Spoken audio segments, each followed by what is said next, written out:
Hi guys, and welcome back to another video.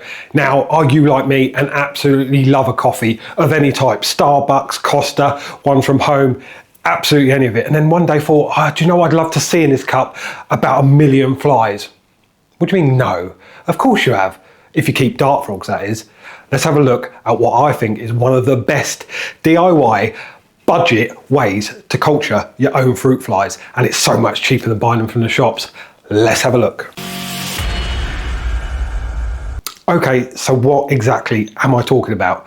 I'm talking about fruit fly cultures. Now, what do we use them for? We use them to feed our dart frogs. We use them to feed mourning geckos and other small geckos. You can use them, I've seen people use them in their carnivorous plant terrariums. There are many other uses as well. Most people, normal people, we're not normal, see them as a pest for their home and they want to get rid of them.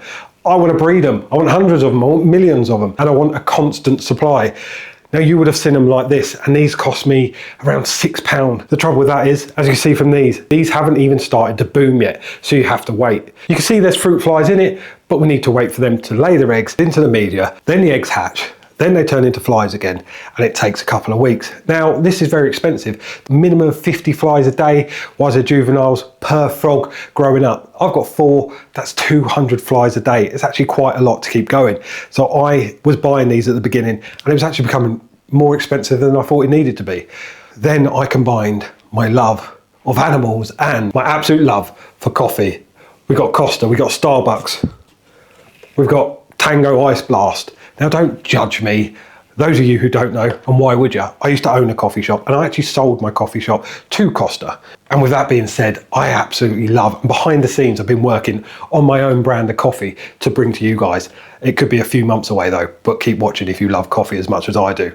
I love to sit down, have a coffee, watch the fish, watch the reptiles, just any sort of coffee. Iced coffee in the summer, warm coffee in the winter, coffee in my espresso martinis, which I absolutely adore any time of year. You don't need a time of year for that. But yeah, I absolutely love coffee. But I just kept throwing these away. Now, these are quick and easy. However, pretty sturdy, and it got me thinking, these all come with these dome lids. Now, don't judge me by how many lids I've got. There's about 100 over there. But it's been a long summer. Well, actually it hasn't. Weather is absolutely rubbish now, which is why I'm making this video indoors. They come with these lids. And it got me thinking, this extra space in the top of a fruit fly culture could be valuable, and I'll show you why. So let's look at how we even make the fruit fly cultures. We'll run through it from start to finish, and then I'll show you the end results of how amazing using these coffee cups has actually turned out to be. And then I'll show you us feeding the dart frogs, which is absolutely awesome. I don't care what you say, there's nothing better than watching a frog shoot its tongue out and catch a fly, although they miss quite often. So what we need first is a set of scales and one of our cups. So let's pop that on there and turn them on. Now, there's lots of different types of media, and I'm going to use this pre-made media from Advanced Husbandry. I know if you're in America, there's plenty from Frog Daddy. There's also a good one from Repurpose, and you can even make your own, but I haven't started doing that yet. So for a pot this size, which is approximately 16-ounce tub, we want about 30 grams of this media, which works out to be approximately 2 of these large tablespoons. This doesn't have to be spot on, and that's 31 grams. So we've got our powder in there. Now we want some water. And what I do with this water is I treat it with this Reptile water treatment. Now, I don't know if it makes any difference to this, but it's just a good habit for me to get into in case I use any of the excess water within my dart frogs. Now, this would just be water that they would bathe in, not water for the sprayer, because this has not had its minerals removed. And then in here, you want 50 mils. Now, I've made quite a few of these, so I'm not going to measure it. So we want 50 mils of water in this, approximate that, and then stir it really quickly. Go all around the outsides. Now, as you can see, that is very runny. But make sure you've mixed all around the edges. You can't see any around the sides or at the bottom. And then we're just going to leave that. So that's been less than a minute, and as you can see, already pretty solid, and that's what you want. You don't want any dry patches, although dry patches don't matter. Dry patches are better than wet patches. And then what we use is some of this dried baker's yeast. Now we put this over the top, and this helps stop any mould coming. Doesn't matter how much you put on, just sprinkle it over the surface. So there we go, that is our powder. That's what the fruit fly culture are going to feed on and reproduce, and hopefully boom and give us lots and lots of flies. So they're going to lay their eggs in the media, and then you need something for the larvae to crawl up, turn into cocoons, and then hatch into flies. And for that, we use something called Excelsior, which is basically fine wood shavings. I'll show you now. So this is Excelsior, and it's extremely messy. You just want a small handful of this. So this is how much we've got. And as you can see, it's about a fistful, give and take. Now you want it loose, you don't want it compact, you want all this surface area. The more surface area, the more places there are for the larvae to come up, the maggots to come up, and the more places for them to have cocoons, ultimately more flies. So let's pop that in. So you don't want to push it down too far, but you also don't want too much sticking up. So this is a good time to pull any loose ends off and tuck them down into the sides. I know you want to get to the part where the frogs are feasting on the flies, but for that to happen, I need you to give the video a thumbs up. Please guys, it does so much and it's completely free, and it lets YouTube know that you guys are enjoying the content and it sends it out to more people. And while you're at it, hit the subscribe button. Also hit the notification button so you can be updated when we finally start the fish and reptile room. When I say when we finally start, if you've watched the last video, you will see we already have. And the next video is coming, just waiting for some things to be delivered. So there we go. That's what it looks like now. So the next stage is we've got to put some little flies in, but we need a lid first. So here's the coffee lid, small hole in the top. Here's the little sponge. Now you can buy these off Advanced Husbandry as well, I believe, or you can just cut them out. Get a big sheet of foam, make sure it's about an inch thick, and then just cut them. You don't want them too big. This works out perfect to actually go in this hole. And there's a coffee lid, like I say, pop that in there. It's a nice tight fit, and that just stops any flies getting out. Now it's important to put this on first before we do the next bit, because the next bit can be a bit finicky, especially if all your flies completely escape. For the purpose of this video, I've been a little bit cheeky and I've already put the fruit flies that we're going to use in this pot. You want about 20 to 50 for a 16-ounce pot. If you're going any bigger, a few more flies. The advantage is if you do this small amount, it will keep producing and producing and producing. If you do a big amount, it'll produce and then all the media will go and they will collapse really quickly. So what we do now, and I'm going to try and do this bit really quick, got the flies and we just tip them in there. Now these are flightless fruit flies. As you can see, they're not flying away, but they do like to jump. So make sure you're doing it in somewhere where you're not going to get nagged or told off because you've got a million flies everywhere. They're only going to jump if they're disturbed or annoyed. Right, let's put the lid on pretty quick.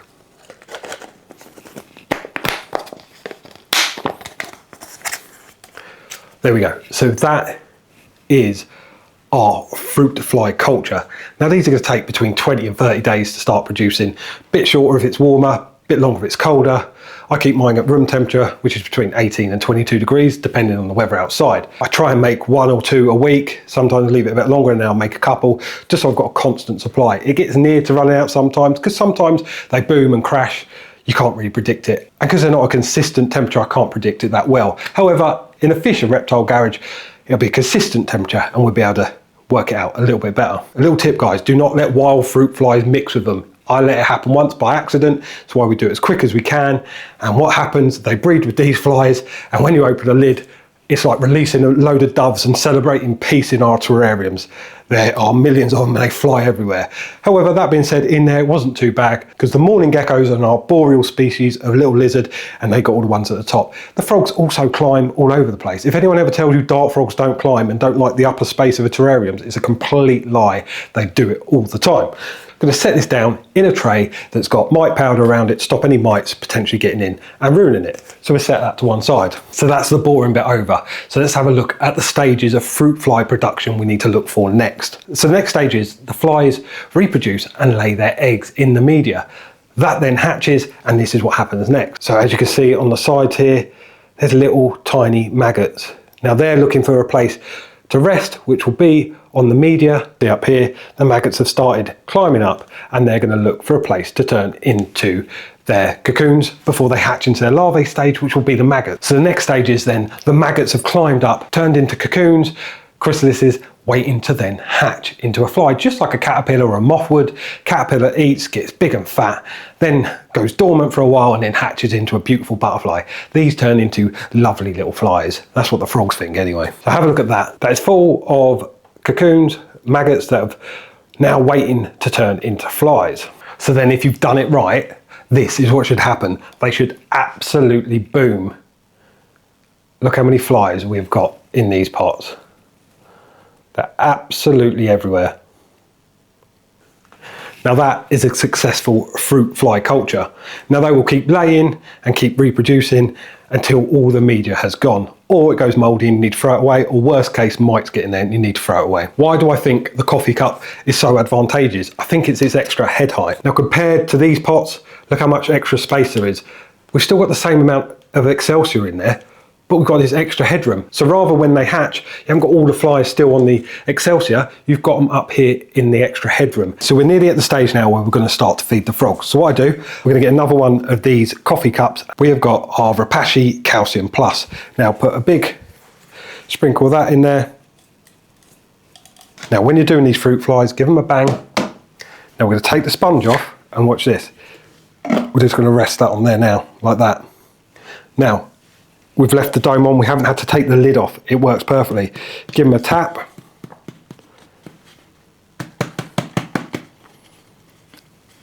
Can you see all the fruit flies in there? That's about enough. And then when we take it off, tap the lid, bang that down, pop the sponge back on. Any escapees, we'll catch. That is all our lovely fruit flies in there. Now, tap them, spin them around a bit.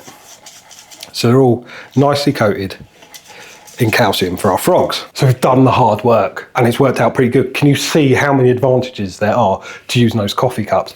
I mean, it's threefold really. They're free, you buy the coffee anyway, not throwing them away. We're saving the environment doing it that way. And I think why not make things as sustainable as we possibly can? And then secondly, they're the perfect size. Now you can get bigger cups as well from the coffee shop. It all depends what you use, but you can use them all and you can reuse them and wash them out. That's what I do. And it is very stinky, but again, it's more sustainable to do it that way.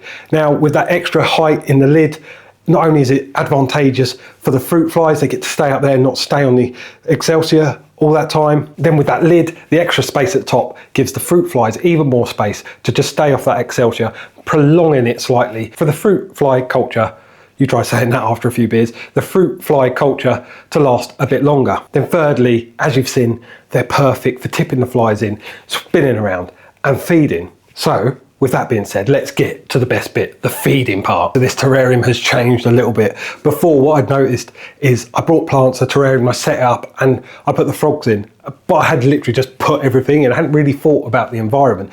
Whereas now, a few tweaks, a few changes, and I basically scaped it and I thought more about what the frogs would actually like. And I actually think it looks incredible, much more natural, much more me, much more how I want to keep my animals. So let's have a look at this bioactive terrarium now. Put a picture on the screen of what it looked like before, a little video. And it was still pretty and the frogs were still thriving. The temperatures and humidity were the same. However, take a look at it now. So what we've basically done, we've added some of this creeping ficus here, creeping fig plant, which is growing up and around. We've removed a couple of plants and we've put some of the bigger ones at the back. We've added that glass down there, which will provide a space for them to lay their eggs and hopefully have tadpoles at some point. And then we've just stepped it up in layers. So now you've got this layer, this layer, this layer, and this layer. Because like I say, the frogs like to climb, they're always up in the top corner. Then we've still got the coconut hide down there, which is perfect, nicely hidden. And the frogs are doing very well. Humidity is perfect. We've also got some of this moss and things growing on the cork bark, which only happens over time. So let's get to the fun part and see if we can get these frogs to come out. So there's our fruit flies, tap them out and see what we can get.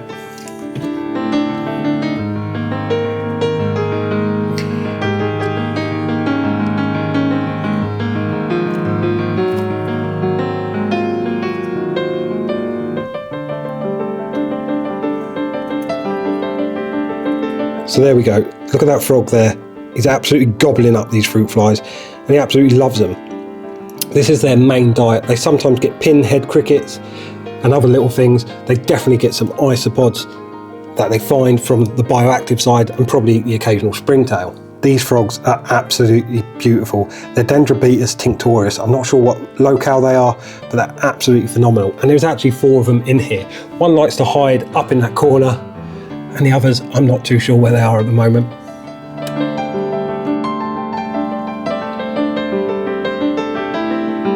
And now this terrarium looks so natural. You can look at even the flies look cool in this environment, but nothing looks cooler than watching the frog.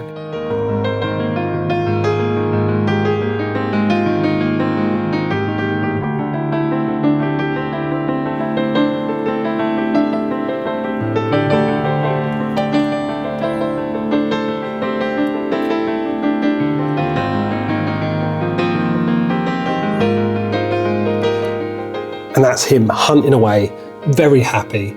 Honestly, that tongue is as fast as lightning. Now, like I say, there's actually 4 frogs in there, and this terrarium is one of my pride and joys, and the first one we got. So there we go. Is that not the perfect way to make fruit fly cultures the DIY budget way? It saves you, I'm probably saving 20 or 30 pounds. And if I keep reusing them, the only thing I'm really paying for is the media and the Excelsior, but I'm looking at making my own media. The only thing is, I'm not sure it's that cost effective, and I've seen reports and go mouldy very quick. But once we're out in the garage, we can experiment, and any stinky smells we could do out there, and my wife won't make me sleep out with the chickens. Now, that being said, thank you so much for watching. I hope you enjoyed this video. So check out some of our other videos. We've got the playlist here of how we built the koi pond and how it's looking now, and then we've got this video here, which is one of my favorites. It's about the red-eyed crocodile skinks that look like baby dragons. Dragons are real, guys. Take a look, and until next time, take care.